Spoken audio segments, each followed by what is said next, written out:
और ख़ासतौर पे लड़कियों के लिए बहुत सारी समस्याएं थी। अगर एक ही केक पर सारे लोग टूट पड़ेंगे तो उस केक को खाने लायक नहीं रह जाए। 15,000 रुपये सरकार जो है प्रति बच्चा, 16 साल का बच्चा, 18 साल का बच्चा भी लगभग 1 से 2 लाख रुपए महीने की इनकम जनरेट कर रहा है। वाई? बिकॉज क्या is a poor country. Graduation कर लेते हैं लेकिन उसके बाद भी उनके पास स्किल नहीं है किसी भी चीज़। मैं यूपी की बात करूँ तो 24 करोड़ यूथ को सिर्फ एक ही चीज़ प्रोडक्टिविटी है कि सरकारी नौकरी। यहाँ पर फ्री में कोर्स मिला, उसमें भी लोगों को करने में प्रॉब्लम। DBS के लेकर आए, नीट क्वालिफाई करेगा, नहीं होगा तो पेमेंट सीट में भेज देंगे, डॉक्टर बन जाते। गर्ल्स के अकाउंट में 12,000 रुपये एडिशनल आते। तो गवर्नमेंट प्रोजेक्ट्स करने में वैसे अकॉर्डिंग टू मी काफ़ी ज़्यादा प्रॉब्लम्स फेस करनी पड़ती है। रातों रात करोड़पति हो जाए। आप अगर सारे सर्टिफिकेट भी आपके पास हो तो भी आपको 10,000 की जॉब नहीं मिलेगी। आपने CCC का सर्टिफिकेट ले लिया लेकिन नॉलेज आपको नहीं है, टाइम नहीं है हमारे पास सीखने का। तो इंडिया की तरफ सबसे ज़्यादा लोगों की निगाहें हैं, पता है, पहले जापान की तरफ थी। कंप्यूटर कोर्स करके उनको ये नहीं पता इस पेपर का साइज़ क्या होता है। कुछ नहीं पता उनको। अमीर आदमी होगा और एक गरीब आदमी, क्योंकि मिडिल क्लास तो खत्म हो रहा है। हर माँ बाप सोचता है कि उसका बच्चा अपने उसके रहते ही कुछ कर ले जाए। समाजवादी पार्टी के राष्ट्रीय महासचिव हैं, अगर पूरी भी खत्म हो गई तो खाली चावल है तो खाली चावल भी खा रहे हैं। पता है, ये सब देख के आंखों से आंसू आ जाते हैं। अगर हम लोगों को फोकस करना है तो एजुकेशन से ज़्यादा स्किल पे फोकस करें। नेक्स्टकॉम की रिपोर्ट है जिसमें हमारे अभी तक आप पाइए कि 3% लोग हमारे पास कंप्यूटर अवेयर है। स्टूडेंट्स को ये डिजिटल गैजेट्स दिए जा रहे हैं, उनसे वो कुछ चीज़ें सीखेंगे और भारत में एक डिजिटल क्रांति लेकर आएंगे। 4,000 5,000 रुपये की एक मशीन लेकर बच्चा 1,000 से 2,000 रुपये दिन का कमा रहा है। BA BSc BCom कर लेने से लाइफ कुछ नहीं कहीं किसी पटरी पर जाएगी। कि लोगों को नौकरी की ज़रूरत तो बहुत है, पर क्या उन नौकरी के लायक वो हो पा रहे हैं? ऑब्वियसली हम उन बंदों को सेलेक्ट करेंगे जिनमें कुछ एक्स्ट्रा स्किल्स हैं। 18,000 रुपये ओ लेवल का पड़ता है तो कहते हैं 15,000 में तो नया कंप्यूटर आ जाता है। आप 18,000 वो लेवल से रिलेवेंट उनको सिटी में जॉब्स नहीं मिल पा रही। सरकार करके दे रही है आपके। सरकार आपके बारे में सोच रही है, आपके पिताजी का रोल अदा कर रही है। केवल पास होना ही हमारा उद्देश्य नहीं होना चाहिए। भीड़ की देखिए कोई पहचान नहीं होती। There have no identity of crowd. उस बच्चे ने कभी इतनी सीरियस स्टडी नहीं करी कि वो कभी उस किसी को भी पढ़ा सके। यहाँ पे बाउंस रेट 90-95% है, 25% सोशल मीडिया के कीड़े बन चुके। गलती कहीं ना कहीं हमारे सिस्टम की है। टेक्नोलॉजी और एजुकेशन पे किस तरह से इफेक्ट पड़ेगा? एक हेयर ट्रांसप्लांट होगा जिसमें 32 GB की एक हार्ड डिस्क लगाई जा रही है। अगर ये रोबोट्स काम करते रहेंगे इसी तरह से तो ह्यूमंस के ऊपर इसका क्या इफेक्ट पड़ेगा? हर एक बंदा यहाँ जॉबलेस हो जाएगा। क्या रोबोट हमारी दुनिया को खत्म कर सकता है? मैं कहता हूँ अगर नहीं सुधरेंगे तो ब्लास्ट हो जाएगा।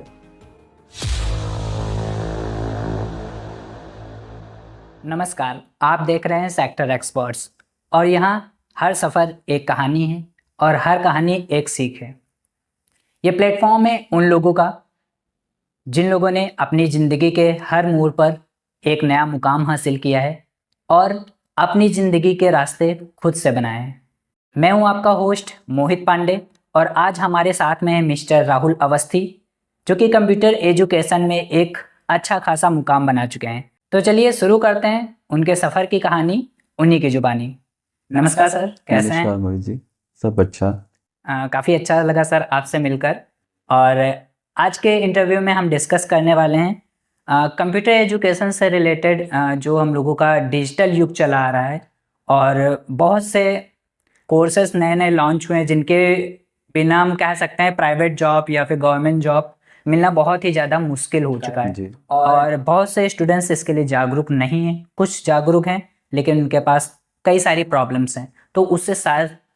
तो उन सारी चीज़ों से रिलेटेड आज हम डिस्कशन करने वाले हैं और आपका कुछ बैकग्राउंड अचीवमेंट्स जानने वाले हैं और आपके इंस्टीट्यूट के बारे में जानने वाले हैं जिससे हमारी ऑडियंस भी मोटिवेट हो और उनको कंप्यूटर एजुकेशन से रिलेटेड काफ़ी ज़्यादा जागरूकता मिले। तो सर सबसे पहले हम स्टार्ट करना चाह रहे हैं, आपने कंप्यूटर इंस्टीट्यूट शुरू करने का फैसला कैसे लिया और इस फील्ड में आपका एक्सपीरियंस कैसा रहा? धन्यवाद मोहित जी। सबसे पहले तो आपको धन्यवाद देना चाहूँगा क्योंकि कुछ लोग अब आकर कोशिश कर रहे हैं कि हम एजुकेशन को किस तरह से आगे बढ़ाएं, क्योंकि अभी तक तो सब ऐसे ही चलता आ रहा था। आप देखिए कि लखीमपुर खीरी अभी एजुकेशन के मामले में इतना अभी तक वाइड नहीं हुआ है। और व्हेन आई हैव स्टार्टेड, जब स्टार्ट किया तो 2004 की बात बताऊं कि तब ना पैसा था ना चीज़ें थी, केवल अभी एक स्किल था मेरे पास। देन मुझे पता है कि हाँ, then I have started to learn English speaking सिखाना स्टार्ट किया और उसके बाद से ये मैंने लगभग अप्रॉक्सीमेट 6 मंथ किया। देन आफ्टर कि मैंने कंप्यूटर एजुकेशन को स्टार्ट किया। IT में बहुत ज़्यादा, क्योंकि उस समय 2004 में आप जान रहे हो कि क्या लखीमपुर का पोटेंशियल था और उस समय पे ये हाल था कि O लेवल एक बहुत बड़ी चीज़ थी और O लेवल करने के लिए बच्चे लखनऊ जाते थे और ख़ास तौर पे लड़कियों के लिए बहुत सारी समस्याएं थी और क्योंकि लड़कों को तो फिलहाल अभी भी आप देखते हो कि लड़कियों की लगा आज की डेट में भी पेरेंट्स कहते हैं कि लखीमपुर में कुछ भी कर लो, बाहर नहीं भेज सकते। बाहर नहीं भेज सकते, ये सही बात। समस्याएं लड़कियों के साथ बहुत ज़्यादा थी। आज कह सकते हैं कि आईटी एजुकेशन में ओ लेवल में हमारे वहाँ लगभग 90% के आसपास का रिजल्ट जाता है, और बच्चे यहाँ पे करते हैं 11 महीने में ओ लेवल निकाल रहे हैं। तो ये चीज़ें हो रही हैं आज की डेट में। अच्छा सर, अगर बात करें कंप्यूटर एजुकेशन की, तो जैसा कि मैं स्टार्टिंग से देखता आ रहा हूँ और लखीमपुर सिटी के भी बहुत से लोग देखते आ रहे हैं कि कंप्यूटर क्षेत्र में आपका बहुत ज़्यादा योगदान रहा है। तो सर अगर बात करें कंप्यूटर एजुकेशन को प्रमोट करने में आपको सिटी में क्या क्या चैलेंजेस फेस करने पड़े और कैसे आपने इसका सॉल्यूशन निकाला? देखिए, मैं मोस्ट प्रॉब्लम सिर्फ एक ही चीज़ पे कंसंट्रेट रहता हूँ। एक आईटी एजुकेशन है हमारे पास, और एक स्किल इंडिया। क्योंकि ये दोनों कॉन्सेप्ट हमारे पास, क्योंकि बाकी अब मेरे पास टाइम नहीं रह गया है कि मैं कुछ एडिशनल बच्चों को सिखा सकूं, तो मोस्ट प्रॉब्ली मेरा फोकस पूरा मैनेजमेंट पे ही रहता है। आज मैं देख रहा हूँ कि आईटी एजुकेशन, क्योंकि जब मैंने स्टार्ट किया तो बेसिक कोर्सेज ही चलते थे। एक्चुअली जो डिमांड एंड सप्लाई है, अगर हम डिमांड को देखें तो हम कहीं ना कहीं एआई की बात करते हैं, आर्टिफिशियल इंटेलिजेंस की जी बात जी। करते हैं। आज हमारे वहाँ ड्राइवरलेस गाड़ियाँ चल रही हैं। आज हम देखते हैं कि किस तरह से अब रोबोटिक डिनर और लंच हो रहा है, वेटर वेट्रेस सब रोबोट हो चीज़ें गए कर हैं। रहे हैं।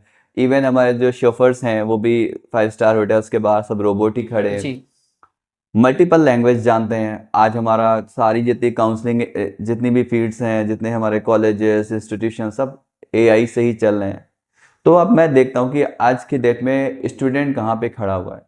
तो मोस्ट प्रोबेबली हम देखते हैं कि अभी जो ग्रेजुएशन लेवल में बच्चा पढ़ रहा है आज के टाइम पर भी, तो उसको अभी कंप्यूटर का बेसिक्स नहीं पता।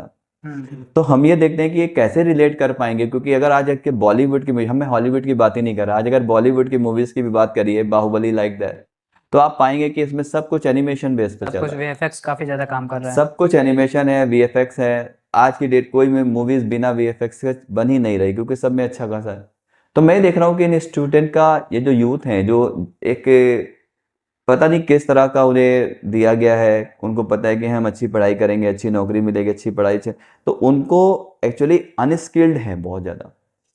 ग्रेजुएशन कर लेते हैं लेकिन उसके बाद भी उनके पास स्किल नहीं है किसी भी चीज़ की। जी वो बिल्कुल। किसी भी काम को कर नहीं सकते। कई बार मैंने सुना है और कहीं पर लिखा भी देखा है, India is a undeveloped nation और undeveloped. India is a poor country. मैं कहता हूँ India has an abundant resources. India is not a poor country. India is the country which you can find the abundant resources. आज यहाँ पर इतने संसाधन हैं, बट यहाँ पर क्या है, here you can find the unproductive people. एक बड़ी कतार खड़ी है जो अनप्रोडक्टिव है। तो इस अनप्रोडक्टिव होने के कारण ही अनस्किल्ड, आज देश में सरकार बहुत ज़्यादा परिश्रम कर रही है, बहुत प्रयास कर रही है कि लोगों को किसी तरह से, चाहे वो PMKY के माध्यम से हो, चाहे Uttar Pradesh government UP SDM के माध्यम से हो, सरकार बहुत सारी फंडिंग कर रही है बहुत सारे यूथ को। लेकिन होता क्या है, जब हमको कुछ चीज़ें फ्री में मिलती हैं, एक्चुअली जैसे हमारा टाइम फ्री में मिला हुआ है, तो मोस्ट प्रोबेबली लोगों को उसकी केयर नहीं रहती कि हम कितना टाइम वेस्ट कर रहे हैं। लोगों को 6 महीने साल भर हो जाता है, लोग कुछ नहीं करते। अच्छा भाई, जो यहाँ पर फ्री में कोर्स मिला उसमें भी लोगों को करने में प्रॉब्लम होती हाँ, है। कहते कहते सर टाइम कैसे देंगे, टाइम टाइम। कैसे देंगे? अरे आज मैं कहता हूँ आपको 3 से 4 महीने में आपको एक ऐसी वर्सटाइल एजुकेशन मिल रही है जहाँ पर आप 50-60 हजार रुपए देकर सीख सकते थे, बिल्कुल। और वो चीज़ आपको सरकार आज फ्री में करा रही है, स्किल्ड करा रही, प्लस आपको अपना गवर्नमेंट का सर्टिफिकेशन भी दे रही है, जिसमें NSDC, नेशनल स्किल जो हर जगह डेवलपमेंट काम आ रहा है। Corporation, government of India, SSC, sector skill council, government of India की टीम आपका असेसमेंट लेने के लिए आ रही जी है। जी तो बिल्कुल। जी पूरी एक गवर्निंग बॉडी लगी हुई है। लेकिन उसके बाद भी बच्चों का और उनके मैं केवल बच्चों को दोष नहीं देता, पेरेंट्स उनके का भी पेरेंट्स का भी योगदान है, क्योंकि उसमें उन्होंने पैसा नहीं लगाया। तो जब हमारे साइड से यहाँ से कुछ कहीं भी बात जाती है, तो वो कहते हैं, उनको लगता है कि पैसा नहीं लगा इसलिए इसका कोई वैल्यू नहीं है। जी। तो वो कभी अपने बच्चे को कभी इस चीज़ के लिए प्रमोट नहीं करते कि आपको जाना चाहिए। तो ये प्रॉब्लम, ये चैलेंजेस हम लगातार फेस कर रहे हैं। अगर कभी कोई कोर्स उनको करना है तो कभी ना कभी कोई बहाना बताते हैं कि फीस बच्चे की काफ़ी ज़्यादा हो रही है इसलिए हम कोर्स नहीं करा सकते हैं। वही कोर्स अच्छे लेवल पर आ रहे हैं, फ्री में आ रहे हैं, गवर्नमेंट प्रोजेक्ट्स के साथ में आ रहे हैं, तब एक बहाना आता है सर टाइम प्रॉब्लम है। तो अब आपको एक चीज़ तो मैनेज करनी पड़ेगी, या तो आप फीस उधर मैनेज करें या फिर इधर आप टाइम मिलें। और यहाँ पर तो गवर्नमेंट प्रोजेक्ट्स के साथ में मिल रहे तो अच्छे लेवल के क्वालिटी वाले कोर्स हैं, फिर भी बच्चों को करने में प्रॉब्लम आ रही है। जैसे हम अगर कंपेयर करते हैं, अगर हम अपने पड़ोसी देशों से अगर उसे करें, तो हम अगर चाइना से कंपेयर करें तो हम पाते क्या है कि यहाँ पे 16 से 18 साल का बच्चा सारा का सारा टेक्नोलॉजी पे काम कर रहा है। वो मदरबोर्ड, आईसी रिपेयरिंग, इन सब पे काम कर रहा है। एक 16 साल का बच्चा, 18 साल का बच्चा भी लगभग 1 से 2 लाख रुपए महीने की इनकम जनरेट कर रहा है। वाई? बिकॉज उसके पास एक स्किल है। अब अगर हम अपने 18, 20, 22, 25 साल के बच्चों को देखते तो हमारे बच्चों को कुछ भी नहीं आता। क्यों? एक तो उन्हें प्रमोट भी नहीं किया जा रहा, उन्हें स्किल की तरफ रुझान नहीं है। उन्हें लगता है कि स्किल ये सब सीख के क्या फायदा। कहते पढ़ाई करो, इसके मतलब पढ़ाई क्या है एडिशनल, मुझे ये चीज़ उनको भी नहीं क्लियर है। क्योंकि कोई भी चीज़ अगर आपको आती नहीं है काम, बिना स्किल्स के काम तो कुछ भी नहीं बनेगा। कोई भी छोटे से कहीं ना कहीं हमें स्टार्टअप लेना पड़ता है। स्टार्टअप बिना स्किल्स के कहीं नहीं मिलता। आप कहीं अगर चाहे अपने लिए काम करो या कहीं किसी के जो जॉब करो, अगर आपके पास स्किल नहीं है, अगर आप उसके लिए भी काम करके दे नहीं पा रहे, तो आप कितने दिन तक काम कर पाएंगे। तो ये चीज़ें मोस्ट प्रॉब्ली सबके साथ है, लोगों को नहीं पता है चीज़ों, क्योंकि अभी सब मैं देखता हूँ कि पूरा का पूरा यूथ जो है हमारे यहाँ 24 करोड़, खाली अगर मैं यूपी की बात करूँ तो 24 करोड़ यूथ को सिर्फ एक ही चीज़ प्रोडक्टिविटी है कि सरकारी नौकरी। मैं कहता हूँ गवर्नमेंट जॉब कितनी है, 13-14 लाख जो है जॉब्स होती हैं। केवल आप सब लोग उसी पे फोकस अगर सारे लोग करते रहते हैं, तो आप बताओ कि कैसे प्रोवाइड की जा सकती है इतनी सारी। तो ये दुविधा है सरकार के लिए भी, और ये दुविधा है क्योंकि आने वाले जो चीज़ें हैं वो समझ ही नहीं पा रहे हैं कि सबके सब अगर एक ही केक पर सारे लोग टूट पड़ेंगे तो उस केक को खाने लायक नहीं रह जाएगा। तो यही सारी चीज़ें हैं जो नहीं पता है उन लोगों को। तो कह सकते हैं अगर हम लोगों को फोकस करना है तो एजुकेशन से ज़्यादा स्किल पे फोकस किया जाए। एजुकेशन देखिए कई तरीके से है हमें, लेके एक तो हमारी एकेडमिक एजुकेशन हो गई, एक हमारी टेक्निकल एजुकेशन हो गई, एक हमारी वोकेशनल एजुकेशन हो गई, प्रोफेशनल एजुकेशन हो गई। तो डिपेंड करता है प्रोफेशनल एजुकेशन के लिए। अगर अगर हम मिडिल क्लास की बात करें, क्योंकि मोस्ट प्रॉब्ली जो फेस करता है प्रॉब्लम फेस करता है कि जिसके पास पैसा है वो कहीं इंजीनियरिंग में भी जा रहा है या उसको लिए हर तरफ रास्ते खुले हैं, वो एमबीबीएस के लिए करा है, नीट क्वालिफाई करेगा, नहीं होगा तो पेमेंट सीट में भेज देंगे, डॉक्टर बन जाते हैं, बहुत सारी चीज़ें हैं उनके साथ। लेकिन अगर हम बात करते हैं कि मिडिल क्लास या लोअर मिडिल क्लास, तो उनके पास सरकारी योजनाओं के अलावा उनके पास कोई ऐसी चीज़ नहीं कि देखिए फैमिली इतना पैसा नहीं खर्चा कर सकती। बिल्कुल। आज सरकार, जैसे आप ओबीसी की बात करिए तो पिछड़ा वर्ग कल्याण विभाग के थ्रू बच्चों को जो 18,000 का ओ लेवल है वो केवल नीलेट रजिस्ट्रेशन पर ही उपलब्ध हो रहा है। सरकार 15,000 रुपये, सोचिएगा 15,000 रुपये सरकार जो है प्रति बच्चा सीखने के लिए दे रही है। दूसरी बात है, लड़कियों के गर्ल्स के अकाउंट में 12,000 रुपये एडिशनल आते हैं नीलेट के साइड से, कि जैसे 2 पेपर एग्जाम पार करेगी 6,000, फिर 2 पेपर पार करेगी फिर 6,000, 12,000 वो मिलता है। मतलब एक बच्चे पे 27,000 रुपये गवर्नमेंट खर्चा करे, लेकिन बच्चे अभी भी उसमें भी प्रॉब्लम नहीं है कुछ सीखने के लिए। अब आप बताइए कि कैसे चलेगा इतनी बड़ी एजुकेशन, जिसे हम कहीं पर भी आप 10, 15, 20,000 रुपये की नौकरी बहुत आराम से कर सकते हैं, और अगर हमें गवर्नमेंट जॉब मिल जाए तो हम 80-90 हज़ार रुपये में देखते हैं खुद को। अगर प्राइवेट जॉब भी आज, अगर हम छोटे शहरों की अगर बात करें तो किसी स्कूल कॉलेज में एज ए कंप्यूटर टीचर हमें 30 से 40,000 रुपये तक जॉब मिल जाती, लेकिन कोई करना नहीं चाहता। सर जैसा कि आपने बताया गवर्नमेंट प्रोजेक्ट्स, और पॉडकास्ट से पहले हमने आपके बारे में रिसर्च भी किया तो वहाँ से काफ़ी ज़्यादा जानकारी मिली कि आप गवर्नमेंट प्रोजेक्ट्स भी करते हैं। तो गवर्नमेंट प्रोजेक्ट्स करने में वैसे अकॉर्डिंग टू मी काफ़ी ज़्यादा प्रॉब्लम्स फेस करनी पड़ती हैं। तो आपने अपनी एक्सपर्टीज़ में इन सारी चीज़ों को कैसे मैनेज किया? मैं सबसे पहले अभी जो मैंने बताया नहीं बता दूं, मैं नीलेट का ओ लेवल और ट्रिपल सी दोनों के लिए एक्रेडिटेड संस्थान है हमारा जी। पिछड़ा वर्ग कल्याण विभाग में भी हम लोग मान्यता प्राप्त संस्थान है। अच्छा। साथ में उत्तर प्रदेश कौशल विकास में भी हम गवर्नमेंट हम लोग ट्रेनिंग पार्टनर हैं। पीएमकेवाई भी हम लोग ट्रेनिंग पार्टनर हैं, जो भी हमारी नेक्स्ट मंथ तक हमारी मोस्ट प्रॉब्ली हमारी ट्रेनिंग स्टार्ट हो जाएगी। तो ये सारे प्रोजेक्ट्स हैं, और भी अदर मिनिस्ट्री ऑफ माइनॉरिटी है, माइनॉरिटी में भी हम लोग काम किए हैं, कर रहे हैं। तो ये सारे प्रोजेक्ट्स हैं। मोस्ट प्रॉब्ली हमें जो मेन फेस करना पड़ता है वो स्टूडेंट के लेवल पे पड़ता है, क्योंकि स्टूडेंट जिसके लिए जो आखिरी इंसान है जिसको मदद मिलनी चाहिए, वो ही सबसे ज़्यादा मिस अनअवेयर है। और उसे हम कितना भी आप सोचिए मोबिलाइजेशन पे सबसे ज़्यादा पैसा खर्चा करते हैं हम लोग, बहुत पैसा खर्चा करना पड़ता है मोबिलाइजेशन पे, एक एक बच्चे को, सही बच्चे को मोबिलाइज करने के लिए, कि हमारे पास कोई गलत बच्चा ना आए। क्योंकि गलत बन इन द सेंस कि मतलब उसको उस चीज़ की ज़रूरत हो, तो वो भी ढूंढने के लिए हमें बहुत, क्योंकि लोगों के साथ समस्याएं तो बहुत है, लेकिन समाधान की तरफ वो 2-3 महीना 4 महीना भी नहीं देना चाहते, कुछ भी सीखने का लिए समय नहीं उनके पास।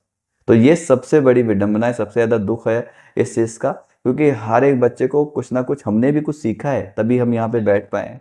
तो मेन है कि अगर बिना सीखे अगर कोई सोचे कि हमें कुछ ऐसा मिल जाएगा, एक्चुअली जो इन्वायरमेंट चल रहा है उन्हें लगता है कि आज मूवीज से इंस्पायर है, उन्हें लगता है कि हम रातों रात करोड़पति हो जाते हैं कुछ भी सीखे बिना। तो ये भी एक शायद फैक्ट हो सकता है। Actually they want only degree and certificates. मैं हमेशा बच्चों से बात करता हूँ, लगभग 788 किस्म के एसएससी सर्टिफिकेशन देती है।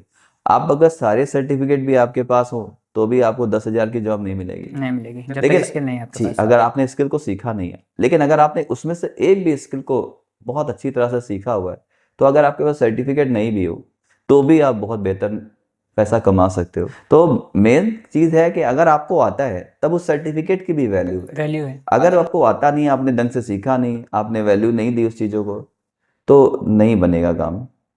जैसा कि सर बहुत से कोर्सेज हैं, अगर मैं एग्जांपल के तौर पर ट्रिपल सी बोलता हूँ, तो ट्रिपल सी कोर्स कराया जाता है। जैसा कि इंस्टीट्यूट में मुझे जानकारी है, बहुत अच्छे लोग आते हैं यहाँ पर, क्वालिफाई होकर अच्छे अच्छे ग्रेड से जाते हैं। लेकिन बहुत से इंस्टीट्यूट ऐसे हैं, मैं नाम सभी का नहीं लेना चाहूँगा, कि स्टूडेंट्स भी उनसे कांटेक्ट करते हैं कि सर ट्रिपल सी ऐसे हो जाएगा, बिना मतलब गारंटेड पास वाला हो जाएगा, या फिर सिर्फ सर्टिफिकेट मिल जाएगा। तो इससे क्या फ़ायदा रहता है? क्योंकि ये वही चीज़ स्किल वाली, आपने ट्रिपल सी का सर्टिफिकेट ले लिया लेकिन नॉलेज आपको नहीं है, तो आप कहाँ पर उसको लगाएंगे? ना आपको जॉब मिलने में प्रॉब्लम होगी, बहुत सी प्रॉब्लम्स हो पाएंगी, सिर्फ सर्टिफिकेट का आप क्या करेंगे? जो भी इंस्टीट्यूट आज स्किल के क्षेत्र में काम कर रहे हैं और मेहनत कर रहे हैं, सबसे ज़्यादा इस चीज़ का सामना उन्हीं को करना पड़ता है। हमारे पास भी स्टूडेंट को होता है कि वहाँ पे तो सर ऐसा हो रहा है, तो मैंने कहा कि सर हमारे वहाँ बच्चा फेल कम होता है, लगभग 90% के ऊपर का रिजल्ट है, हाँ लेकिन आपको पढ़ाई करनी पड़ेगी, you have to come here. तो कहते हैं सर टाइम नहीं है हमारे पास सीखने का। तो ये केवल एकेडमिक में नहीं है, हर जगह यही है कि बच्चा केवल मार्कशीट पे फोकस है, वो कुछ भी नहीं सीखने जाता। अगर आप सपोज करिए, अगर मान लीजिए वो जॉब करने जाता है, उनसे कहा जाए एक डेटा एंट्री कर दीजिए, एक एक्सेल शीट पे थोड़ा वो बना दीजिए, एक लेटर निकाल दीजिए जरा, तो अब वो हाथ खड़े करेंगे, सरेंडर कर देंगे कि उनको लेटर निकालना मालूम ही नहीं, लेटर कैसे प्रिंट होता है, कैसे लेटर राइटिंग करते हैं, कुछ भी नहीं मालूम, लेटर की लैंग्वेज क्या होती है, एक सीवी कैसे बनता है। इवन वो कंप्यूटर कोर्स करके उनको ये नहीं पता इस पेपर का साइज क्या होता है, कुछ नहीं पता उनको, वो पेज सेटअप कैसे करेंगे, जी प्रिंट जी आउट कैसे कुछ भी नहीं पता उनको। फिर तो ये सारी प्रॉब्लम्स हैं। तो मेनली क्या है कि उनके पेरेंट्स भी अभी नहीं इतना कुछ कर, मैं तो कहता हूँ पेरेंट्स को इस बात के लिए फोकस करना चाहिए कि बच्चे को अगर आपने भेजा है तो उसको थोड़ा सा वॉच आउट करिए कि बच्चा क्लास जा रहा है नहीं जा रहा है। मैं ऐसा नहीं कह रहा कि सारे ऐसा करते हैं, लेकिन बहुत सारे स्टूडेंट मतलब ऐसा, इवन हमारे पास से जब हमारी काउंसलिंग टीम से जब कॉल जाती है तो पेरेंट्स उनका फेवर करते हैं कि नहीं आज ये प्रॉब्लम हो गई इसलिए नहीं आ रहे हैं, ये मतलब 15-15 दिन नहीं आ रहा बच्चा। तो आप ये हाथ समझिए, और पेरेंट्स भी फेवर करते हैं उनका। तो जब तक ऐसा चलता रहेगा तब तक मुझे नहीं लगता कि कुछ भी बदलने वाला है। नहीं बदलने वाला, सही बात। मैं आपको एक फैक्ट बताता हूँ, इंडिया आज अगर कंपेयर करते हैं ना, हम पूरे वर्ल्ड वाइड देखते हैं तो इंडिया की तरफ सबसे ज़्यादा लोगों की निगाहें हैं। पता है पहले जापान की तरफ थी, लेकिन जापान में आज बूढ़े लोगों को, बुजुर्ग लोगों की संख्या बहुत ज़्यादा हो गई है। और हमारे इंडिया में ये जो पॉपुलेशन तो सबसे ज़्यादा है, लेकिन हमारे वहाँ यूथ की पॉपुलेशन ये 65% है। तो ये जो पॉपुलेशन इतनी तेजी से बढ़ी, बट उसके साथ यूथ की पॉपुलेशन जो हमारे पास है, तो इंडिया की तरफ एक लोग बहुत ही उम्मीद के साथ देख रहे हैं। लेकिन जो आज हमारे यूथ का कंडीशन है तो वो बड़ा सरप्राइजिंग है, क्योंकि इस तरह से अगर हम करेंगे, इस तरह से अगर हम पढ़ेंगे, इस तरह से अगर हम एजुकेशन को समझेंगे, इस तरह से हम स्किल को समझेंगे, इस तरह से हम फ्यूचर को समझेंगे, तो नहीं मुझे लगता है कि कुछ भी बहुत बेहतर होने वाला। सर तो उन लोगों को आप क्या मैसेज देना चाहेंगे? मैं सिर्फ ट्रिपल सी कोर्स या फिर कंप्यूटर कोर्स की बात नहीं कर रहा हूँ, उन सभी लोगों की बात कर रहा हूँ जो सिर्फ डिग्री या फिर सर्टिफिकेट पाना चाहते हैं, उससे रिलेवेंट जो भी एजुकेशन होती है, जो भी स्टडी होती है, वो नहीं करना चाहते, तो उनको आप क्या मैसेज देना चाहेंगे? बस एक बात सुन लीजिए, क्योंकि देखिए सबसे बड़ी बात यह है कि एआई का ज़माना है। आप देखिए कि पहले जो चीज़ें चलती थी, ऐसा नहीं कि कुछ आपसे हिडन है, आप सब कुछ देख रहे हैं। एलन मस्क आपके वहाँ इंडिया में बिजनेस कर रहे हैं, एक टेस्ला मोटर्स है, गूगल है, ये आपके वहाँ भी जॉब कर रहे हैं, सब लोग आपके वहाँ चल रहा है, ड्राइवरलेस गाड़ियाँ बन रही हैं। इन सब चीज़ों के बीच में आप एक बार अपने आप का एक डेटाबेस कर लीजिए और आप एक बार कंपैरिजन में ले आइए। मैं हर एक यूथ से ये कहता हूँ कि आप देखो कि आप कहाँ पर हो, वेयर यू आर।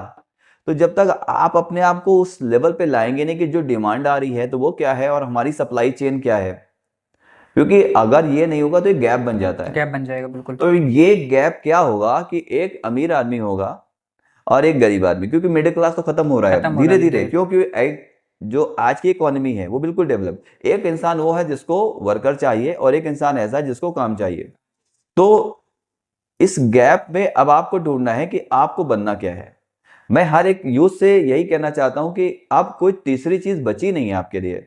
और अगर आप जितना समय अपने ऊपर खराब कर रहे हो, जितना आप सोच नहीं पा रहे हो, तो ये मोस्ट प्रोबेबली आप ही को कष्ट देगा आगे फ्यूचर। फेस आप ही को करना पड़ेगा। सही। हर माँ बाप सोचता है कि उसका बच्चा अपने उसके रहते ही कुछ कर ले जाए, लेकिन ये हमारा दुर्भाग्य है या हमारे पेरेंट्स का दुर्भाग्य है, या कुछ कहिए हमारी पेरेंटिंग भी कुछ उस लेवल के नहीं आ पा रही है जो मैं चाहता हूँ। मैं हर एक पेरेंट्स को भी इसके लिए कहता हूँ कि अगर आप कदम से कदम मिलाकर अगर हमारा साथ दें, चीज़ों में दें, तो हम भी प्रयास कर रहे हैं इसको बदलने के लिए। बहुत सारी चीज़ें हैं और इसी पे हम लोगों का आज 21वां साल चल रहा है। 20 साल हमने इस टेक्नोलॉजी को दिया है और आज कह सकते हैं कि आज हमने लगभग 85,000 लोगों को स्किल और एजुकेशन से जोड़ा है। और कम से कम हज़ारों लोग आज हमारे वहाँ जो सीखे हुए हैं आज वो जॉब कर रहे हैं। कई गवर्नमेंट सेक्टर में बहुत सारे जॉब्स हैं और कई सारे प्राइवेट सेक्टर्स में जॉब कर रहे हैं।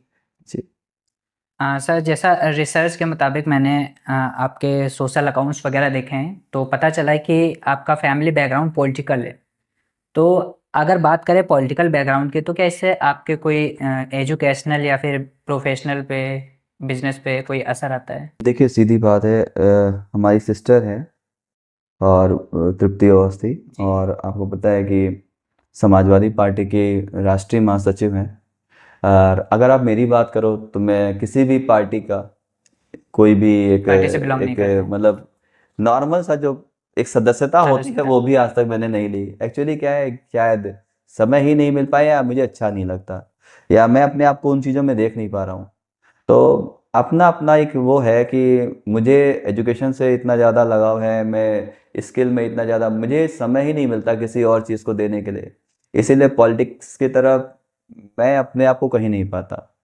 अब हर एक इंसान का एक व्यू है कि जिसको जहाँ पे भी चीज़ें पसंद आती हैं वो वहाँ पे होता है, पर मुझे नहीं लगता कि मैं अभी इस चीज़ों के लायक भी हूँ। तो मैं खुद को समझता हूँ कि मैं लायक नहीं हूँ, शायद मैं टाइम नहीं दे पाता। क्योंकि मैं सिंपलीफाई है कि इतने सारे बच्चे होते हैं, इतनी सारी लोगों होते हैं, मेरे प्रोजेक्ट, मेरे प्रेजेंटेशंस होते हैं, सारी चीज़ें हैं। मुझे लगता है कि 16-16 घंटे हो जाते हैं और पता ही नहीं चला। कभी कभी ऐसा होता है कि हमने लंच नहीं किया, कभी कभी ऐसा होता है कि हमने पानी पिए हुए 7-8 घंटे हो गए। फोकस रहता है वर्क पे। तो मुझे नहीं लगता कि मैं किसी और चीज़ में समय भी दे सकता हूँ, इसीलिए शायद इसी से दूर हूँ। और नेक्स्ट हमारा क्वेश्चन है सोशल वर्क से रिलेटेड। सर, आपको कई जगह पर और सोशल मीडिया अकाउंट्स जब मैं रिसर्च कर रहा था उसमें मैंने पाया कि सोशल वर्क में काफ़ी ज़्यादा इन्वॉल्वमेंट है आपका। तो ये सर, सोशल वर्क की प्रेरणा आपको कहाँ से मिली और अपनी कम्युनिटी को कैसे आप मदद करते हैं? सर, ये एक सबसे बड़ी बात है कि मुझे पता नहीं कि एक होती है अपने अंदर की चीज़ कि मुझे अपने अंदर किक मिलती है। आपने एक मूवी देखी ना, तो मैं सारे काम करता रहता हूँ। फॉर एग्जांपल अभी देखिए, बहुत सारे ऐसे बच्चे हैं हमारे वहाँ जिनके पास पैसा नहीं है और वो मेरे वहाँ ऐसे ही पढ़ रहे हैं बच्चे। बहुत सारे ऐसे बच्चा आता है जिसके पास पैसा नहीं है, जिसकी फैमिली बैकग्राउंड नहीं है, उसके फादर नहीं है या उसके पेरेंटिंग में कोई कुछ नहीं है, तो वो मेरे पास ऐसे ही पढ़े। तो ऐसे बहुत सारे बच्चे जो हमारे पास ऐसे पढ़ते हैं, फ्री ऑफ कास्ट पढ़ते हैं। और दूसरी बात है, मैं फोकस इसी रहता है, कई चीज़ों में हमें गवर्नमेंट से अप्रोच मिलती है, हम गवर्नमेंट के साथ में मिलकर काम करते हैं, जहाँ पर हम गरीब बच्चों को ख़ास तौर पे ढूंढते हैं कि जिनको हम प्रमोट करके कुछ आगे बना सकें, कुछ बढ़ा सकें। दूसरी बात है, अभी हम इसी मंथ प्लान कर रहे थे कि अभी ब्लड डोनेशन कैंप है। ये सब चीज़ें करना अच्छा लगता है। कहीं पर कोई भी चीज़ है, अगर मैं देखता हूँ कि हाँ अगर कोई बच्चा भूखा है, तो मुझे लगता है कि अगर इवन मैं समझिए, मैं जब भंडारा कराता हूँ तो मैं देखता हूँ कि लास्ट टाइम पर ये हाल हो जाता है कि कभी कभी एक चीज़ ख़त्म हो जाती है। सब मान लीजिए सब्जी ख़त्म हो गई, तो मैं देखता हूँ कि खाली पूड़ी खा रहे हैं वो लोग। अगर पूड़ी भी ख़त्म हो गई तो खाली चावल है तो खाली चावल भी खा रहे हैं। पता है, ये सब देख के आंखों से आंसू आ जाते हैं। तो मुझे लगता है कि मेरे काम करने की वजह क्या है, मुझे काम क्यों करना चाहिए, मुझे मेहनत क्यों करनी चाहिए। उसके पीछे वजह है कि मुझे लगता नहीं कि मेरी पूरी ज़िंदगी में मैं कुछ कर ऐसा पाऊंगा जिससे मैं किसी का कुछ बहुत भला कर पाऊँ। लेकिन हाँ ये है कि अपनी तरफ से जितना कोशिश हो सकती है, कोशिश जितनी कर सकते हैं उतनी करिए। बस एक चीज़ का रहता है कि मेरे पैदा होने के बाद और मेरे मरने से के बीच में अगर कुछ बदलाव नहीं हुआ तो वो जीवन बेकार है। बेकार हो जाएगा। तो बस यही चीज होती है कि अगर कुछ भी नहीं परिवर्तित हुआ तो लाइफ का कोई मकसद नहीं रहा, क्योंकि कीड़े मकोड़े पैदा नहीं हुए हैं। सही बात। तो इंसान इस पैदा हुए हैं, इंसान इंसानों के पैदा लिए हुए कुछ हैं, नहीं करेंगे तो तो बेकार है। कहीं ना कहीं हमें, हर एक इंसान को जो भी अपने आप को एलिजिबल पाता है, और आप देखते होगे कि मैं मोस्ट प्रॉब्ली मेरे कहीं सोशल मीडिया पे भी कहीं कुछ नहीं होता ज़्यादातर, तो कुछ चीज़ें मैं हिडन ही रखता हूँ, और सोशल मीडिया पे मेरे सिर्फ जो भी प्रोफेशनल पोस्ट होते हैं वही पढ़ते हैं, उन्हीं चीज़ों पे फोकस रहता हूँ। कहते हैं कि दिल से जो चीज़ निकलती है, कई आश्रम से भी जुड़े हैं हम लोग, तो वो जहाँ तक हो सकता है वहाँ भी हम लोग करते हैं, जितनी हमारी कैपेबिलिटी हो पाती है। तो ये सारी चीज़ें हैं जो दिल को सुकून देती हैं, इसके लिए कोई वो नहीं है। मतलब लगता है कि हाँ, इतने सारे फास्टिंग रहने के बाद अगर हम कुछ कर पा रहे हैं तो हम लाइफ में कुछ एग्जिस्ट कर अच्छा पा करो, रहे सही हैं बात। बस।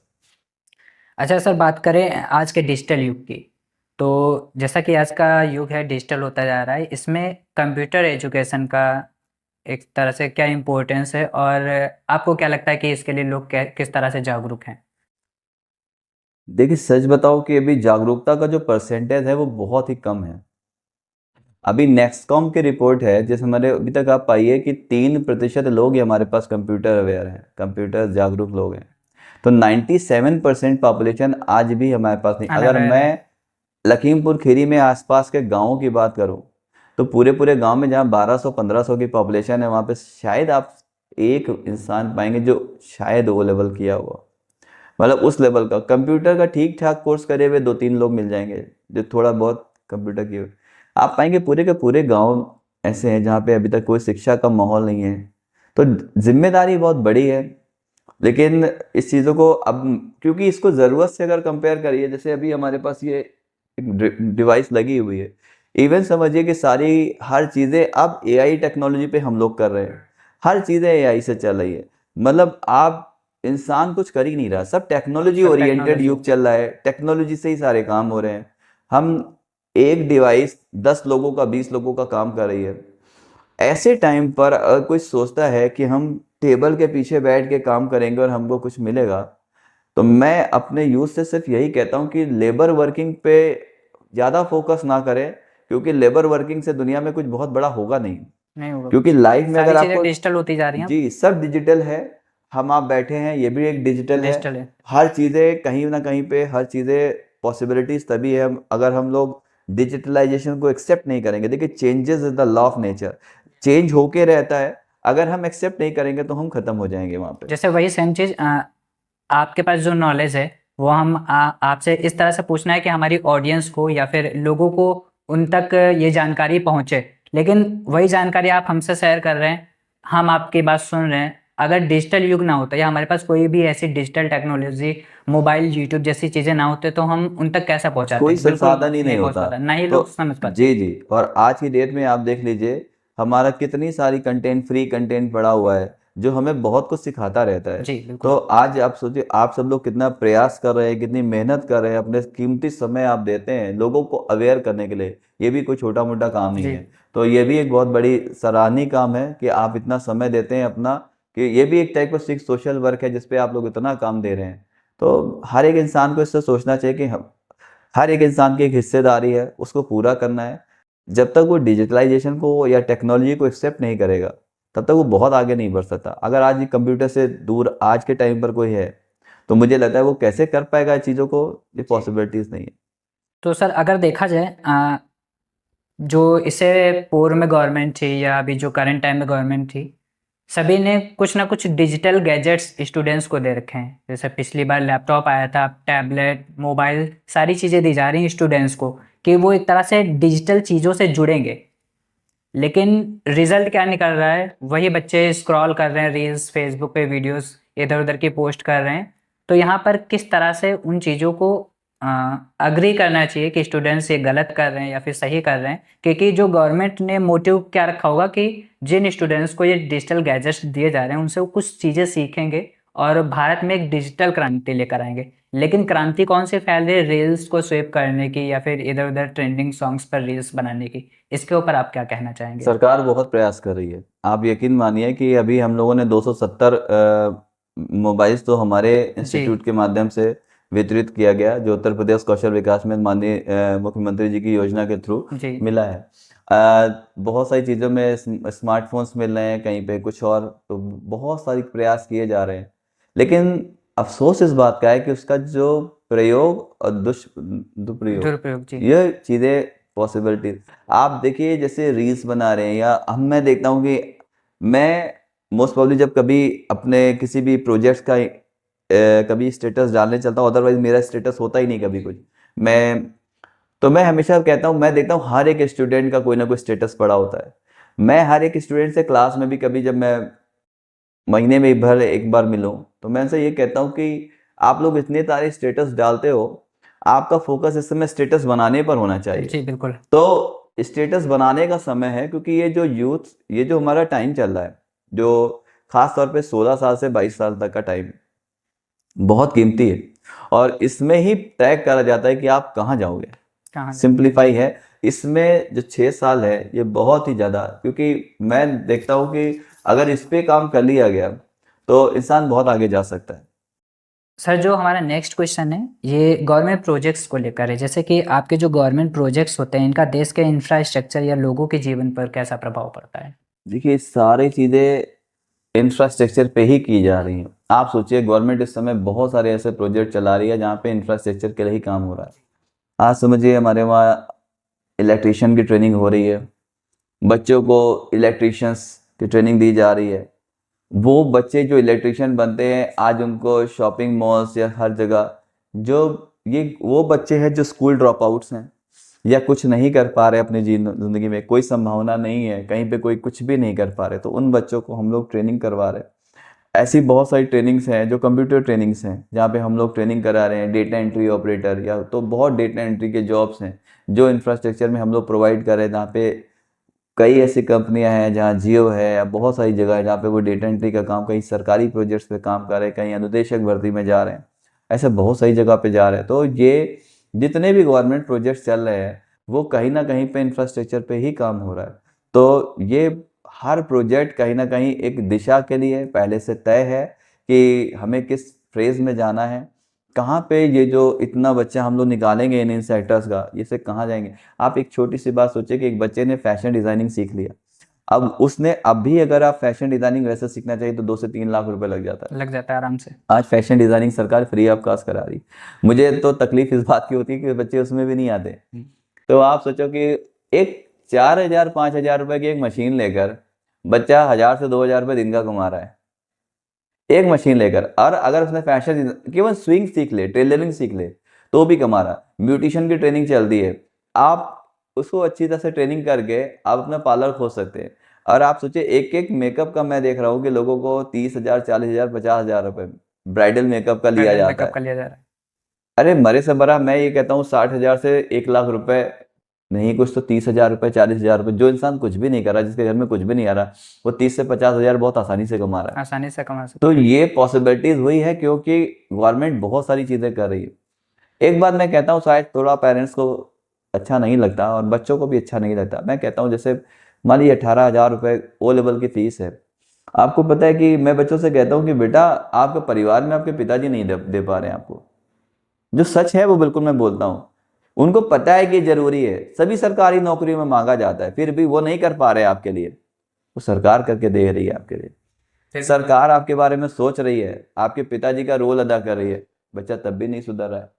फिर भी पेरेंट्स नहीं सुधर रहे, वो ध्यान नहीं दे रहे इन सब चीजों को। आज सरकार को कोई भी कुछ खराब कहता है कुछ चीजों पर, लेकिन कोई अपने अंदर नहीं झांक के देखता कि हम क्या कर रहे हैं। अगर इंसान अपने ऊपर झांक कर देखने लगे कि हम कितनी कमियों से भरे हुए हैं, तो मुझे लगता है कि सब कुछ ऑटोमेटिक सही हो जाएगा। बिल्कुल एजुकेशन स्किल से कनेक्ट है, और केवल एकेडमिक एजुकेशन, मैं ये एकेडमिक एजुकेशन के खिलाफ नहीं हूँ, पर सिर्फ एकेडमिक एजुकेशन सोचे कि बीए बीएससी बीकॉम कर लेने से लाइफ कुछ नहीं कहीं होगा। किसी पटरी पर जाएगी, तो ये गलत है। क्योंकि एकेडमिक एजुकेशन हमारे लिए एक प्राइमरी लेवल है, हमें कहीं ना कहीं कुछ स्किल सीख के हमें प्रोफेशनल लेवल पे उसे लाना है प्लेटफॉर्म पे, तो वो बहुत ज़रूरी है। जी वही एक एग्जांपल के तौर पर समझ लें सर, आपका इंस्टीट्यूट है या फिर हमारा इंस्टीट्यूट है या हमारी कंपनी से रिलेटेड, अगर हमको कोई भी इंटरव्यू शेड्यूल करना है या कोई हमको किसी भी बंदे या स्टूडेंट वगैरह को हायर करना है अपनी कंपनी के लिए, तो वहाँ पर जब हम इंटरव्यू शेड्यूल करते हैं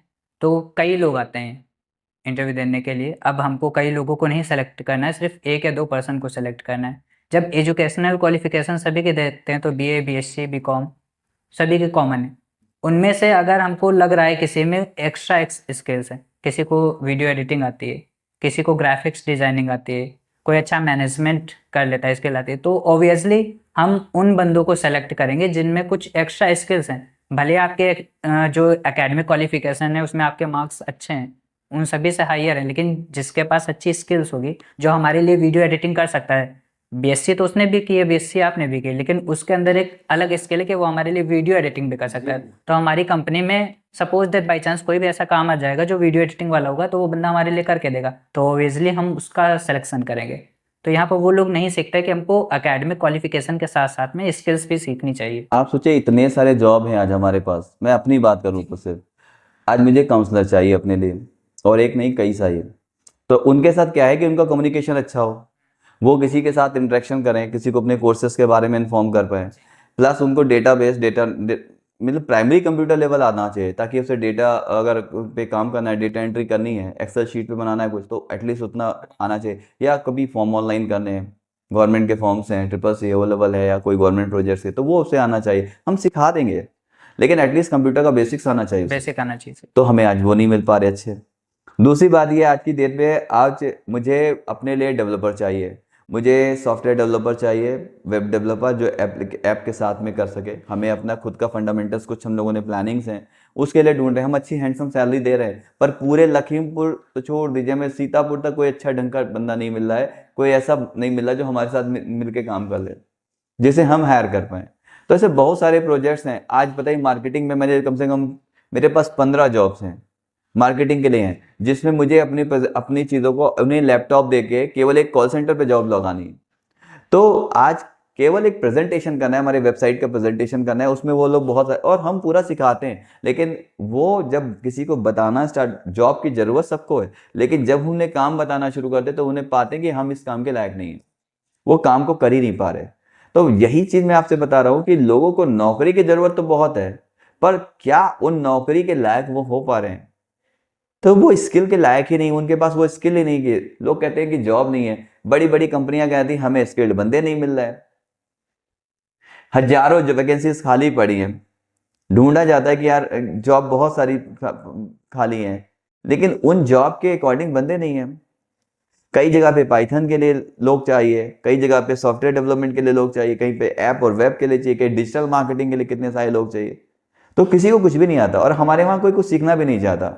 हमारे वहाँ सोचते कंप्यूटर बेसिक सीख लिया बस है। CCC जो कंप्यूटर साक्षरता मिशन में आता है, वो भी अभी तक हमारे पास यूथ जो है ग्रेजुएट होने के बाद सीख नहीं पाया। सही बात। उसमें भी उसको लगता है बड़ा मुश्किल कोर्स है। तो अब आप समझ सकते हैं कि हालात कहाँ पर हैं, और इस हालात से निपटने के लिए मुझे लगता है बहुत, हमें 21वां साल चला है इस चीज़ों में, और हमेशा हम उतनी लड़ाई लड़ रहे हैं जैसे हम 21 साल पहले लड़ते थे। हमें कोई चेंजेस नज़र ही नहीं आता, जिले में कोई भी परिवर्तन नहीं। और एजुकेशन की फील्ड में हम बड़े शहरों में देखते हैं कि उनकी फैमिलीज अवेयर होती हैं, एजुकेशन पे इंटरेक्ट करते हैं, एजुकेशन पे पैसा खर्चा करती हैं। आज हमारे पास बहुत सारे लोग आते हैं, ऐसे पेरेंट्स आते हैं जो कहते हैं कि अगर उनको बताते हैं 18,000 रुपये ओ लेवल का पड़ता है, तो कहते हैं 15,000 में तो नया कंप्यूटर आ जाता है। आप 18,000 रुपये कंप्यूटर सिखा, अब मैं बताइए उनको मैं क्या, मैंने कहा बस उनसे यही कहते हैं कि कंप्यूटर सिखाने के लिए 15 लाख भी देते हैं लोग, 20 लाख भी देते हैं, MCA कराते हैं, BCA कराते हैं, बहुत सारे अदर चीज़ें हैं, AI कराते हैं, आर्टिफिशियल इंटेलिजेंस पे, ब्लॉकचेन पे कराते हैं, वो भी कंप्यूटर पे ही होता है। बहुत सारी चीज़ें हैं जो 20-20 लाख 25-25 लाख में वो भी कंप्यूटर पे ही हो रही हैं। लेकिन मैं क्या करूँ, तो हो क्या रहा है कि हम इस चीज़ से बहुत ही ज़्यादा चैलेंजेस ही हैं हमारे लोगों के सामने, इन सब चीज़ों को बहुत फेस करते हैं। अच्छा सर, तो अगर बात करें जैसे कि पेरेंट्स को लगता है कि ये फीस काफ़ी ज़्यादा है, इतने में कंप्यूटर वगैरह आ जाएंगे, तो क्या इस चीज़ को हम किस नज़रिए से देखें? हमारी सिटी में स्कोप, ये जो स्कोप है इसका कम है, हम लोगों को जॉब प्रोवाइड्स नहीं हो पा रही, इसलिए पेरेंट्स अवेयर नहीं है। जैसे कि किसी ने O लेवल कर लिया, O लेवल से रिलेवेंट उनको सिटी में जॉब्स नहीं मिल पा रही, इसलिए वो अनअवेयर हैं और क्यूरियस नहीं हो रहे हैं, या फिर कोई और कारण है इसका? आपको बताऊं, मैं आपको एक सिंपल सी बात है कि हमारे वहाँ बच्चा पास तो हो जाता है, जैसे अब मैंने कहा 90% के आसपास रिजल्ट जा रहा है। 300 प्लस बच्चा हमारे वहाँ, 250 से 300 हर साल मेरे पास O लेवल का ही बच्चा होता है। आपको बताऊं, वो बच्चा पास तो हो जाता है, पर अगर मैं उनको कहूं कि क्या आप मेरे लायक हो, तो मुझे ये सफ़र करता है इस चीज़ के लिए कि अगर उनमें से किसी एक बच्चे को अगर मैं हायर करना चाहूं कि आप ज़रा पढ़ा दो, तो उस बच्चे ने कभी इतनी सीरियस स्टडी नहीं करी कि वो कभी उस किसी को भी पढ़ा सके। तो आप ये बताइए कि जब तक हमें किसी काम को करना ही नहीं आएगा, केवल पास होना ही हमारा उद्देश्य नहीं होना चाहिए। पासिंग तो 50% पे मिल जाती है, मिल जाते हैं। लेकिन मार्कशीट मैटर नहीं करती। अगर आपके 50% मार्क्स हैं, और तो इसका मतलब मेरे अकॉर्डिंग तो यह है कि अभी 50% ऐसा है जो आपको नहीं आता है। अगर किसी के 60% नंबर है, तो 40% ऐसा अभी भी रह गया है जो आपको नहीं आता है।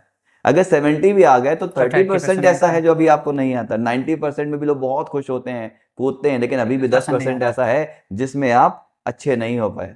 कहीं ना कहीं कुछ गया, कहीं ना कहीं कुछ तो बेहतर होने पे कोई नहीं जा रहा। और मुझे लगता है अगर आप बेहतर होने पे जाएं, आज के यूथ अगर नौकरी के बजाय अगर बेहतर होने पे फोकस करें, तो नौकरियां खुद चल के उनके पास अच्छा आ। सर, ऐसा भी तो नहीं जैसे कि सपोज जैसा कि आपने एग्जांपल बताया कि 90% क्वालिफाई होने के बाद 10% वो रह जाता है, तो बहुत से लोग सोचते हैं कि 90% हमने कर लिया है, इसके बाद उस कोर्स को हमको वहीं पे ड्रॉप कर देना है। क्या वो ये नहीं सोच सकते कि जो हमारा 10% बचा है इसको और अलग से कुछ सीखा जाए? प्रॉब्लम क्या है हमारे वहाँ, क्योंकि हमारे वहाँ कोई भी चीज़ सीखी जाती है, मतलब कंप्यूटर सीखने आता तो कंप्यूटर इसलिए नहीं सीखता कि हमें कंप्यूटर अच्छा लगा, कंप्यूटर इसलिए सीखता है, ओ लेवल इसलिए सीखता है कि नौकरी में काम आएगा। नौकरी में काम आए।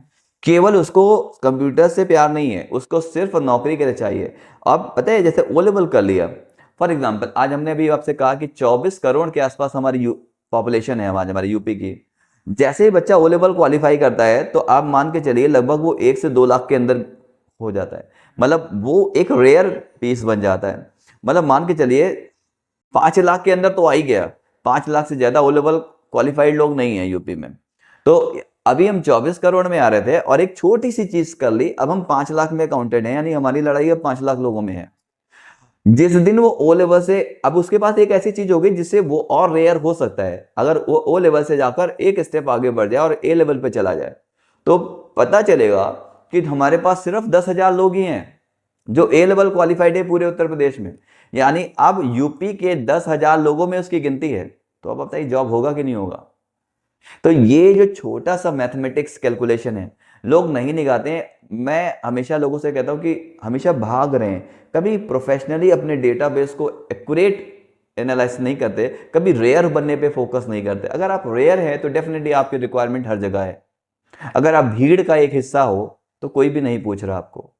मैं हर एक इंसान से ये कहता हूं कि आपको भीड़ में नहीं खड़े होना है। Try to be different, try to look different. हम एमएनसीज होती, मल्टीनेशनल कंपनीज का एक स्लोगन है कि वर्क्स टुगेदर वर्क्स बेटर। इस पे फोकस करें कि हम एक साथ काम करने पे दें। दूसरी बात यह है कि stand out from the crowd. ये राइट। जब तक आप क्राउड से अलग जाने की कोशिश नहीं करोगे, भीड़ की देखिए कोई पहचान नहीं होती है, there have no identity of crowd. तो अगर आप भीड़ है तो फिर एक क्राउड है, पर आपका नाम नहीं आ रहा। जब तक आप डिफरेंट नहीं होगे, कोई आपके नाम से आपको जानेगा भी नहीं। तो ये कोई जानना ही नहीं चाहता उस फ्रेज में। और कई लोगों के मैं बताऊं कि जब हम स्टूडेंट के सामने इस तरह की बातें भी करते हैं ना, तो पता चलता है 90% बाउंस रेट है। हो सकता है इसमें हमारी जो एजुकेशन है, जो हमारी स्कूलिंग है, बहुत ज़्यादा जिम्मेदार है। उसका बाउंस रेट बहुत ज़्यादा है। अगर हम कहीं पे इस तरह से बात करते हैं, मैं आपके साथ तो ये सब जिससे डिस्कस करें या हमने चैनल्स पे डिस्कस कर लेते हैं, बट मैं लखीमपुर खीरी में अपने स्टूडेंट के सामने ये सब बातें डिस्कस नहीं कर सकता। क्यों? क्योंकि वहां पे बाउंस रेट 90-95% है। 95% लोगों को समझ ही नहीं आता अगर आधे घंटा हो गया और ये बोल क्या रहे हैं। तो ये सारी चीजें बहुत ही साधारण सी चीजें उनको समझ में आती हैं। सर, तो इसी के साथ में जैसा कि आपके इंस्टीट्यूट में काफ़ी सारे स्टूडेंट्स आते हैं, तो स्टूडेंट्स में अब काफ़ी सारे अच्छे भी होते हैं, काफ़ी सारे ऐसे स्टूडेंट्स भी होते हैं जो कह सकते हैं ऑब्जर्व करने की उनकी पावर होती है वो बहुत कम होती है। तो ऐसे स्टूडेंट्स को या फिर हर तरह के स्टूडेंट्स को आप किस तरह से मोटिवेट करते हैं, और जो स्टूडेंट्स सक्सेस हासिल करते हैं इंस्टीट्यूट में, उस चीज़ को आप किस तरह से इंजॉय करते हैं? देखिए मोहित जी, सबसे बड़ी बात यह है कि जो स्टूडेंट ऑब्जर्व नहीं कर पा रहा है, मैं उसके लिए दुखी होता हूँ। दुखी इन द सेंस ये कि गलती उसकी है ही नहीं। गलती कहीं ना कहीं हमारे सिस्टम की है। सिस्टम की। जो हमें प्राइमरी से लेकर बेसिक लेवल से एक अच्छे लोग मिले ही नहीं, कभी ऐसे टीचर्स नहीं मिल पाए जो उन्होंने कभी ग्रोथ की तरफ एक्टिवेट किया हो, कभी ग्रोथ दिखाई हो। तो ये कहीं ना कहीं अब मैं देखता हूँ कि इतनी अच्छी हैंडसम सैलरी लेते हैं लोग अपने स्कूल्स में। गवर्नमेंट स्कूल्स के बच्चे जैसे मैं मोस्ट प्रॉब्ली देखता हूँ तो 80-80, 90 हज़ार, 1-1 लाख रुपए सैलरी है। उसके बाद भी जिस तरह का प्रोमिनेंट फेस निकल के सामने आ रहा है, जो चीज़ें निकल के सामने आ रही, तो मुझे लगता है कि क्या काम हो रहा है इन पर। तो एक जिम्मेदारी बनती है, आप कह सकते हैं इससे मॉरल रिस्पॉन्सिबिलिटी, एक नैतिक जिम्मेदारी होनी चाहिए हर एक से। तो मेरा जहाँ तक प्रयास रहता है, मैं अपने पूरे टाइम मैं ये सबसे कहता हूँ कि हो सकता है आपको पसंद ना आए जो मैं बोल रहा हूँ, but I am just a mirror. मैं आईना हूँ और आईना वही दिखाएगा जो आप हो। और मैं आपको सच बताऊंगा, कभी ये नहीं कि हाँ मैं आपको कभी फेवरेट चीज़ आपको बताऊं कि आप सामने हो तो मैं आपके फेवर की बात करूं, नहीं। अगर कुछ कमियां हैं तो आपको बताई जाएंगी और आपको उस पर अब कितने लोग कंसंट्रेट हो पाते हैं, कितने लोग तक मेरी चीज़ें समझ में आती हैं, ये तो क्या कुछ चीज़ें इस यहाँ पे ही मैं एक लक को बोलता हूँ कि हमारा फोकस 100% रहता है और ज़्यादातर हमारा फोकस वहाँ रहता है जो कमज़ोर है हमारा। क्योंकि अगर जो बच्चा थोड़ा सा टैलेंटेड है वहाँ हम थोड़ा सा लेस फोकस में कर देते कि चलो वो चीज़ों को एक बार कहने पे ही समझ जाता है, लेकिन जिस पे हमारा फोकस ज़्यादा रहता है तो वो उस पे रहता है जो कमज़ोर लोग हैं। तो ये एक प्रयास रहता है मेरा। जी, जैसा कि सर आपने बताया कि I am just like a mirror. तो शीशा सर, अगर आपके चेहरे पे कोई भी स्पॉट लगा हुआ है तो बार बार जितनी बार आप उसकी तरफ देखोगे वो बार बार बता देगा कि आपके चेहरे पे ये स्पॉट है, लेकिन वो हटाएगा नहीं। आपको बार बार बताएगा, हटाना स्पॉट आप ही को पड़ेगा। सही कहा सर आपने। सर तो अगर नेक्स्ट क्वेश्चन की बात करें, टेक्नोलॉजी और एजुकेशन की, तो एआई का अब काफ़ी ज़्यादा ट्रेंड चला आ रहा है। आने वाली फ्यूचर में या फ्यूचर में कह सकते हैं टेक्नोलॉजी और एजुकेशन पे किस तरह से इफेक्ट पड़ेगा, निगेटिव इफेक्ट पड़ेगा या फिर पॉजिटिव, आपके नज़रिए से क्या लगता देखिए, है? टेक्नोलॉजी हमेशा से हमारे लिए यूज़फुल है और हमें हमेशा पॉजिटिव ही देखना चाहिए। जी। क्योंकि देखिए, डिपेंड ऑन आपको, तो कभी भी कोई टेक्नोलॉजी खराब होती नहीं है। शेक्सपियर ने लगभग इतने साल पहले ये बात बोले, nothing is bad. Nothing is देखिए, अब बैड। अगर आप बताइए, रेडियो एक्टिव में कोई कमी नहीं है, नहीं। वो पावर का एक सोर्स है, इलेक्ट्रिसिटी बनाने में यूज कर रहे हैं तो वो एक रिसोर्स है। रिसोर्स है। लेकिन अगर हम बम बनाने पे फोकस कर रहे हैं तो परमाणु बम बना के एक डिस्ट्रक्शन पैदा कर रहे हैं। तो ये हमारे अंदर की चीजें हैं कि हम टेक्नोलॉजी को गलत रास्ता उसका दे रहे हैं। यूज हम कैसे कर रहे हैं, किस तरह से कर हाँ, रहे हैं? गन बहुत अच्छी है, हमारे देश के सैनिक देखिए प्रोटेक्शन कर रहे हैं, वो अच्छी है। लेकिन ये आतंकवादी लेके घूम रहे हैं या आज ये हमारे यूथ लेके घूम रहे हैं, इधर से उधर चला रहे हैं, उधर से उधर, तो वो गलत है। तो कहने का सेंस है, सब उसको टेक्नोलॉजी को यूज करने या मिसयूज करने वाले के ऊपर डिपेंड करता डिपेंड है। करता है। टेक्नोलॉजी हमेशा से हमारे लिए यूजफुल है। इसी तरह से मोबाइल्स हैं, बहुत सारा काम होता है हमारा, सारी चीज़ें मोबाइल में, इंटरनेट है, हमारे दिन भर इसी से काम होता है। अगर एक दिन इंटरनेट बंद हो जाए तो हम तुम पाते हैं हमारे पास कोई काम ही नहीं है, वरना मैं 16-16 घंटे काम करता हूँ और बिना इंटरनेट के मेरे पास कोई काम नहीं है। तो टेक्नोलॉजी इतना यूजफुल है हमारे लिए। तो डिपेंड करता है कि आप टेक्नोलॉजी को साथ रहिए, क्योंकि अब एजुकेशन और टेक्नोलॉजी दो अलग बात नहीं है, दोनों एक दूसरे के पूरक हैं। बिना टेक्नोलॉजी के कोई एजुकेशन नहीं है आज के टाइम पर, इट्स अ टेक्नोलॉजी और आने वाले ओरिएंटेड। टाइम में बिना टेक्नोलॉजी के एजुकेशन नहीं। टेक्नोलॉजी ही एजुकेशन है अब तो यह कहिए कि टेक्नोलॉजी ही एजुकेशन है। अगर आपको आईटी नहीं पता तो आपको कुछ भी नहीं पता।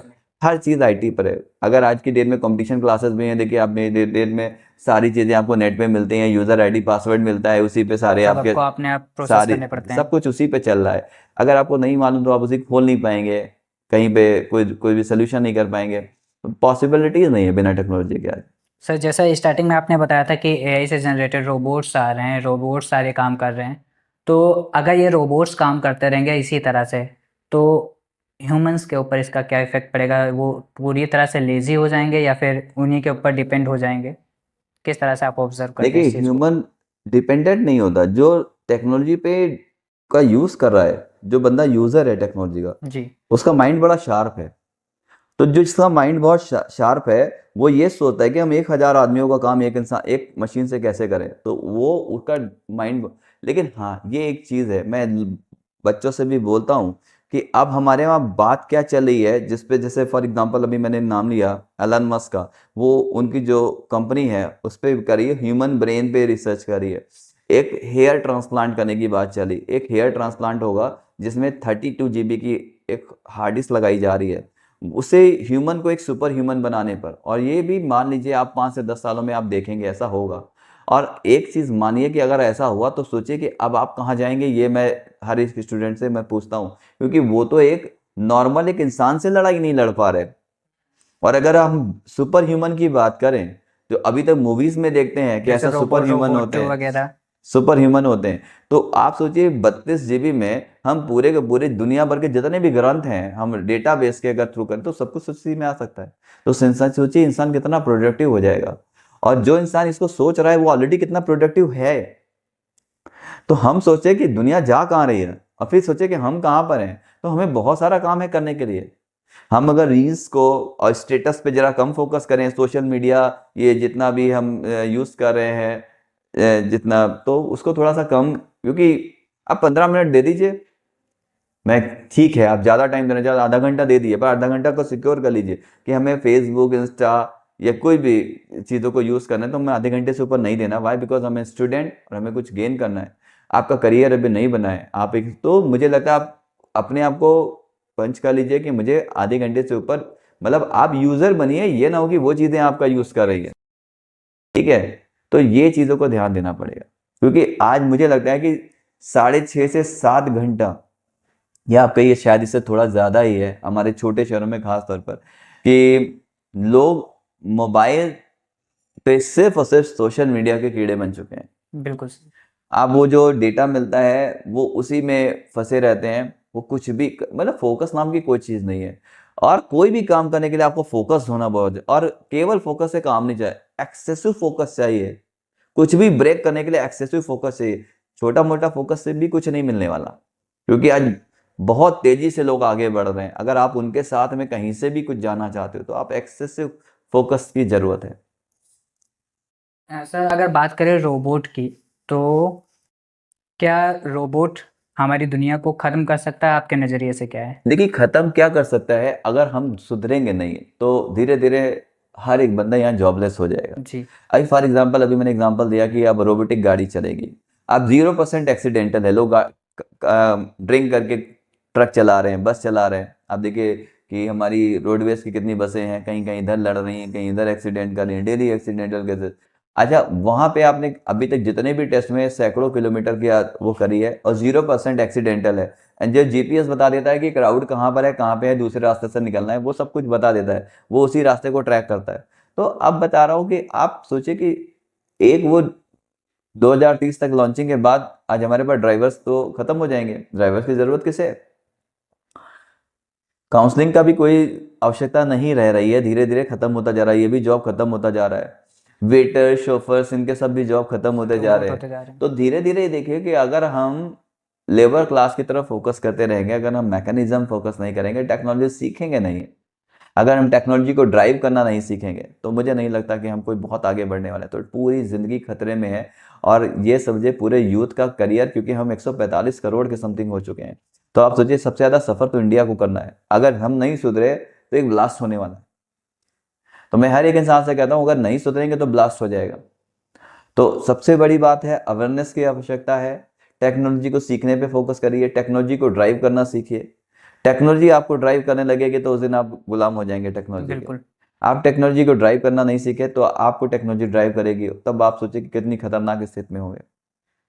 यही मैं सबको एक हमारी राय है सबके लिए बस। सर काफ़ी अच्छा लगा आपसे आज मुलाकात करके, और आपने ऑडियंस को हमारी बहुत कुछ बताया है। लास्ट में मैं चाहूँगा कि आप अपनी ऑडियंस को या हमारी ऑडियंस को, हमारे स्टूडेंट्स को, और आपके इंस्टीट्यूट में जितने भी स्टूडेंट्स आते हैं उनको एक लास्ट में क्या मैसेजेस देना चाहेंगे टेक्नोलॉजी, एजुकेशन और एआई ट्रेंड्स के ऊपर? बेटा सबसे पहले तो आप लोगों को सबसे सिर्फ एक चीज फोकस करनी है कि हमें ज्यादा से ज्यादा सीखने पे फोकस करना है। देखिए लर्निंग इज अर्निंग, यही एक फॉर्मूला था मेरे पास जिसके थ्रू मैं आज यहाँ पर हूँ। तो आज ऑक्सीजन जहाँ पर भी पहुंचा है, आज हम लोग पूरे उत्तर प्रदेश में काम कर रहे हैं, कानपुर नगर, बाराबंकी, सीतापुर, लखीमपुर, आज हम लोग उत्तर प्रदेश कौशल विकास कर रहे हैं। अभी हम शाहजहाँपुर पीलीभीत की तरफ भी वो फॉरवर्ड हो रहे हैं। तो आज मैं देखता हूँ यहाँ पर कि कई सारे विभाग है हमारे काम कर रहे हैं, तो आज मैं सिर्फ इसी पर सीखने भी फोकस है। आज मैं एक्सट्रीम लर्नर बना हूँ, मुझे लगता है मुझे कुछ भी नहीं आता, और मैं हर एक इंसान से, हर एक बच्चे से सीखना चाहता हूँ। मुझे हर एक चीज जहाँ पे मुझे कुछ सिखाया जाता है, मैं आज बड़े से बड़े कोर्सेज खरीदता हूँ आज 80-80 हज़ार 90-90 हज़ार के कोर्सेज, जो मुझे कुछ बेहतर सिखा जाए। और मैं कहता हूँ कि आप अगर इन्वेस्ट करना है तो एजुकेशन पे इन्वेस्ट करिए, स्किल पे इन्वेस्ट करिए, अपने ब्रेन को इन्वेस्ट करिए। ब्रेन पे जितना इन्वेस्टमेंट बढ़ाएंगे उतना ज़्यादा सीखेंगे, और यकीन मानिए जितना आप ब्रेन पे इन्वेस्ट करेंगे उसको कई हजार गुना आपको कमा के देगा आपको। तो ब्रेन पे फोकस करिए, ब्रेन इन्वेस्ट करिए, ब्रेन को ट्रेंड करिए। बस यही एक चीज़ है जो आपको दुनिया में आगे बढ़ा सकती है। जॉब पे फोकस मत करिए, सीखने पे फोकस करिए, क्योंकि हर जॉब में कुछ ना कुछ करना होता है। अगर आपको वो आता है तो आप उस जॉब के लायक हैं, आप जो भी जॉब चाहेंगे वो आपको मिल जाएगी। बट अगर आपको आता नहीं होगा तो फिर कुछ भी नहीं मिलेगा। तो कभी जॉब पे फोकस मत करिए, ज्यादा से ज्यादा सीखने पे फोकस करिए, ज्यादा से ज्यादा बेहतर होने पे फोकस करिए। बस इतना ही कहना चाहूंगा आपसे। तो दोस्तों आज हमने बात की मिस्टर राहुल अवस्थी सर से, जो कि एक कह सकते हैं नॉलेज के भंडार हैं। हमने एजुकेशन से रिलेटेड, टेक्नोलॉजी से रिलेटेड, एआई रोबोट से रिलेटेड काफ़ी कुछ सीखा है, काफ़ी कुछ निष्कर्ष निकले, काफ़ी ज़्यादा हम लोगों ने सीखा है। अगर आप लोगों ने भी इन सारी चीज़ों पे फोकस किया हो, सीखा हो, तो आज ही से इस काम पे लग जाइए। वीडियो अच्छी लगी तो वीडियो को लाइक करिए, कमेंट करके बताइए कि आपको अगला वीडियो किस सेक्टर से रिलेटेड चाहिए और किस सेक्टर एक्सपर्ट से हम लोग बातचीत करें। वीडियो अच्छी लगे वीडियो को लाइक, कमेंट, शेयर करना। मिलते हैं नई वीडियोस के साथ में, तब तक के लिए जय हिंद,